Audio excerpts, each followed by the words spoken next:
Some of the UK's finest, the Pathfinder Platoon, leading the way. Let's go.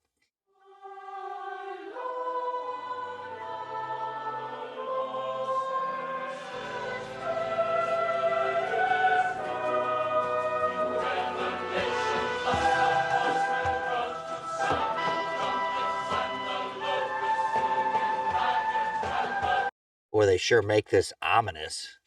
I feel like Conan's about to come off the throne here. The Pathfinders are one of the most elite units in the British Army outside the SAS. Officially, they don't exist. Since this video, we know they do exist and they've been recognized in 1999. However, I find this kind of coverage to be less biased and full of shit. Let's keep watching.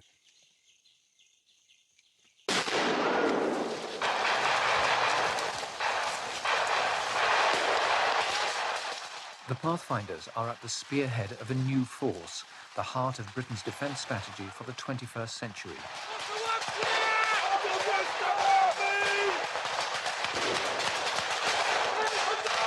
They were sure on point with needing something quick moving, right? These guys came about after the Falkland Islands.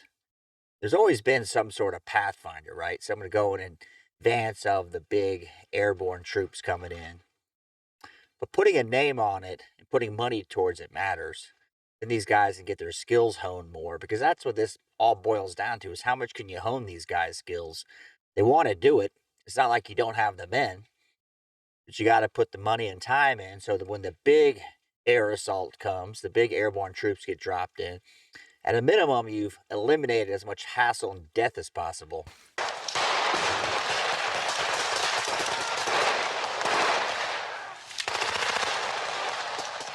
These 40 Pathfinders could be the first into battle in the next war. They are my eyes and ears. They go in ahead of my main force to bring that main force in. And given that we're a brigade whose primary mission is to arrive by air, be that parachuting, air landing, or by helicopter, then it's obviously important that we have somebody on the ground beforehand. Yeah, this is a job you don't want to screw up, right? It's like the mechanic who fixes the plane. No one thinks about it till the plane crashes. No one thinks about the Pathfinders till you really screw up the job. Don't get the right intel. That's the job primarily, is saying, okay, this is a good spot to land. We got to do some more bombing here. Don't land here, like don't drop troops in out of planes. They're really going to make a huge amount of decisions for the commander, like John Holmes just said. Make decisions where we should drop the big brigade in.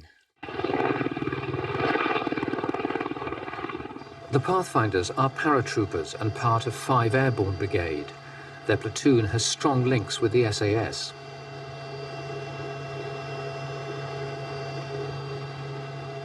How would you describe a Pathfinder? He's a motivated individual, a man able to operate in a small group and to be compatible with that group, and to be totally self-sufficient, a cut above the ordinary soldier. I hazard a guess, something like 75% of them will have a go at going to the SAS, and I would hazard a guess again, the pass rate must be about 60%. So it's probably, as a unit, it probably sends more people there now, relatively speaking, than any other unit in the army. So the selection process is 6 weeks from what I've found. How long the training is after that, I'm sure it's an ongoing set of training requirements. Getting your CQB refined, getting your driving skills refined, all these different things, fieldcraft, tradecraft, they probably still do. And it's really hard to differentiate where they really break from the SAS. The Pathfinders operate in small, tightly knit patrols, much of the time behind enemy lines.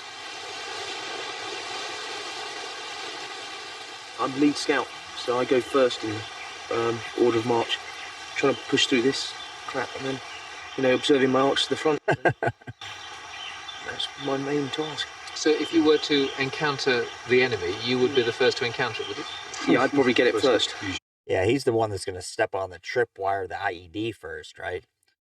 Now, being the point man, talking to several guys that have done it, whether it be in Vietnam in particular, or even guys under the current wars we've been in, is a uniquely prized position. A lot of guys want to do it, then you wonder why. You know, you're the head guy.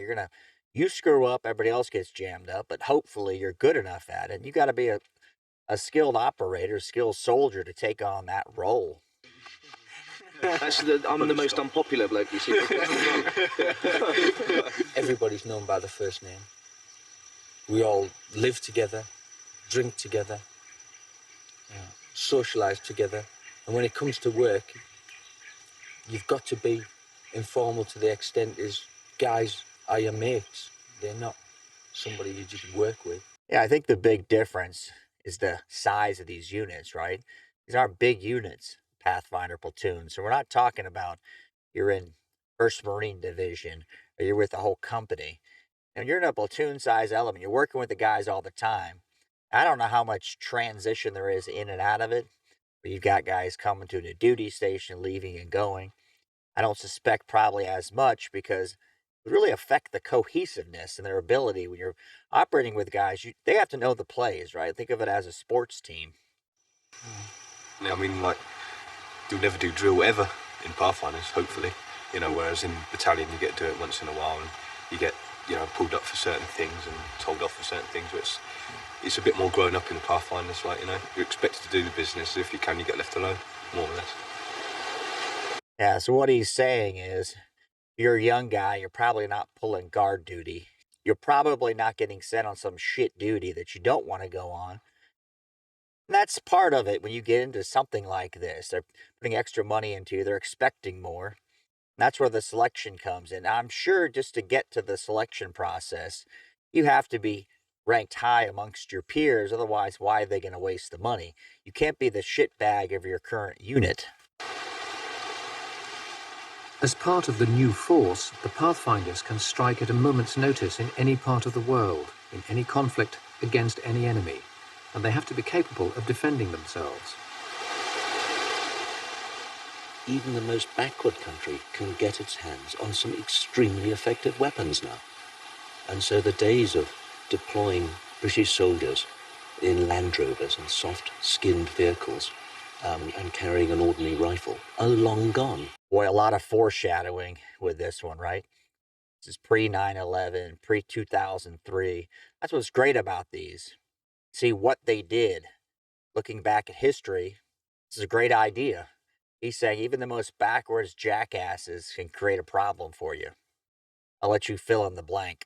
We've got to look at ways of protecting them better. We've got to give them increased firepower. And given that, 40% of the world's surface is covered by features such as this, terrain such as this, I think for a country such as Britain, with enormous worldwide interests, which we still have, we have got to be in a position to be able to protect them. Boy, what a good point. I haven't heard that one said. I try to say it all the time. With a country, we got to protect our worldwide interests. What does that mean? Well, the country's got people who invest overseas. That's important to the economy. We don't hear that enough. I don't hear that in the United States. Like, we're going to the Middle East to protect our worldwide interest. Could be oil, which is a huge part of life. That's missed, and people get the whitewash if we're going to help somebody often. I do. I think the troops want to help, sure. But the policy, like he just said, would never be said in our current culture. And so it is logical that we have got to be in a position to be able to protect them. And so it is logical that we continue to have the ability to fight in all terrains. Everybody's been so focused on the desert, which makes sense. Now, all of a sudden, you notice the Marine Corps Commandant saying, we're getting rid of tank battalions because we're going to be prepping for the South China Sea. Battle there, totally different environment. Trying to prep these guys, they're in the jungle, we'll call it Woodlands Jungle, Arctic, desert. Get these big, small units can do it. These big units, it takes a long time to rotate through. Okay, we need our desert training, now cold weather training, now jungle training, right? And they all need it because you may end up being at 29 Palms and be sent to Thailand to do something. Completely different set of facts. The Pathfinder Platoon is at the core of what the Ministry sees as a revolution in military thinking. It could take weeks for soldiers and their equipment to get to the front line. The Ministry believes those days are gone. The Joint Rapid Deployment Force, or JRDF, is Whitehall's answer. The combined force of airborne troops and Marine commandos was born in these corridors. Its purpose, to strike by land and sea in a matter of days. I call that similar to our JSOC SOCOM, right? Like a bunch of troops that are trained together that can be quickly deployable. Now, the U.S., we have Marines on ships all the time. We have bases around the world. I think we're better equipped to be fast movers. It looks like the UK has set them up that way at this point. Now, how quickly they can get from here across the globe, another question for the U.S. included. Morning, Minister. Morning. Old enemies and old ways are no more. Joint operations are now the fashion, challenging traditional attitudes. Nothing can be left just sitting in aspic. It's not pickled. It's not there forever, stuffed like a museum piece. These are dynamic organizations. They change. Here is a brand new force structure, the Joint Rapid Deployment Force, operating from a brand new joint headquarters, a permanent joint headquarters, a new doctrine designed to promote British interests all around the world. And therefore there will be structural force changes in order to provide the components that are needed to do that job. What you can get from this, is it dated? Sure. But you can look back at what we're doing, what the UK planned to do, and then make plans going forward, whether you're going to go into the military, what the premise is and where it's going from here, whether you're just an amateur political science guru at home. Once they've got their bashes up and their hammocks up, they then change into what they call the dry kit. Obviously during the day in the old tropical forest, it pisses down all the time. So you keep two sets of clothing, one is wet and one is dry. So once it's down to, once it gets dark, they then put the dry clothing on and they'll sleep them out all night. You get up in the morning before first light, they'll put the wet kit back on again. It's not that bad. Once you get into it, it's quite easy. It's just routine. It's just getting used to it. Yeah, twofold. Your skin gets to dry. You don't sleep in nasty shit, right? Because you start wearing those damp socks, shorts, crotch rot. The weather looks pretty temperate there, but it can sneak up on you very quickly in a jungle environment where it's 90 degrees with 85% humidity, and the feet are going to take the biggest beating.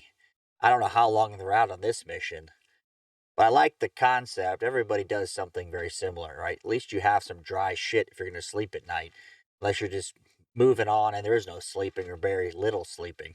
Yeah. The idea is that we move off, we line up for the night, and then we move off. We don't want to leave any sign that we've been there at all. Obviously, there's a time when you've got to take away your crap or whatever. Either using cling film or crapping into a bag and carrying it away with you, so you leave no sign of whether you've been in an OP or something and haven't been able to move. Cling film? Cling film, yeah. Obviously, you want quite a solid tip. So good if you've got the shits. Yeah. An experienced tracker, looking at your crap, will be able to work out how long ago you were there and things like that. Okay, because he will know, because he's lived all his life, he will know how long it takes for human crap to deteriorate. Pick out the Western. Now, it does sound like some Rambo tracker shit, right? But it's true. So if you track them and they've taken a dump here, a kilometer down the way, they've taken another dump, you kind of can get an idea where they're going. Unless someone realizes they're being tracked and hedges back and forth. But if that was the case, they'd probably whack the tracker. So you got to plan for all eventualities. That's what these guys are talking about. Yes, I mean, they can actually tell what you've been eating. So he knows you're a Westerner and he starts. It's all little tiny bits of evidence that come together to build up a picture of his enemy, isn't it? And so you're denying him that information. A lot of us carry sort of Draplene, the nappy rash cream for babies, etc. And when it's part of your night routine, you get in your hammock at night and you sort of cream it around your bollocks and around your ass there. And just sort of stop the sweat rashes. Obviously, you've been walking all day, and you say your combats are getting a bit clogged up with sweat, etc. Cream up, perhaps go around with your little bites and scratches and grazes, which you pick up a lot around here, and go around with some antibiotic powder and clean yourself up. I've spent up to 7 days just sat in a bush watching the target, and you do need there to have Although your personal hygiene is going to be limited because obviously you can't wash and shave, but you do need to look after yourself like that. And certainly in the tropical environments, in the past, most British casualties have been through disease rather than enemy action. Everybody now. Yeah, what happens, like he's talking about, so you get a nasty blister, then it gets infected, you get cellulitis, and you get sepsis, right? The time you come back, maybe it didn't happen to you during the 10 days. You get back to the UK and you're sick as a dog. And that's where people do die.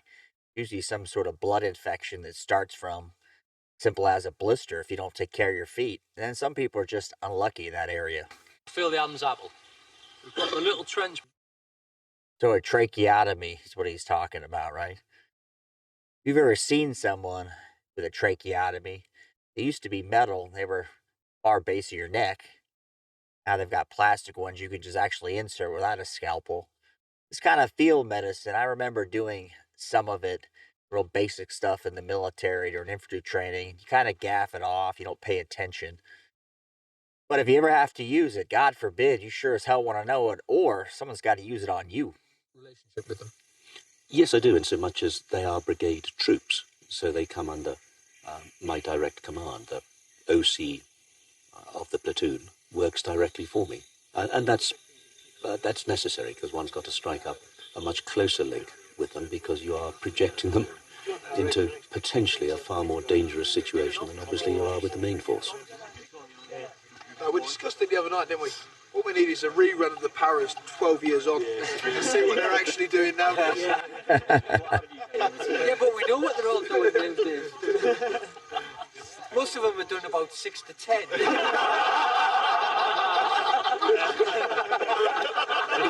Crimes against the state.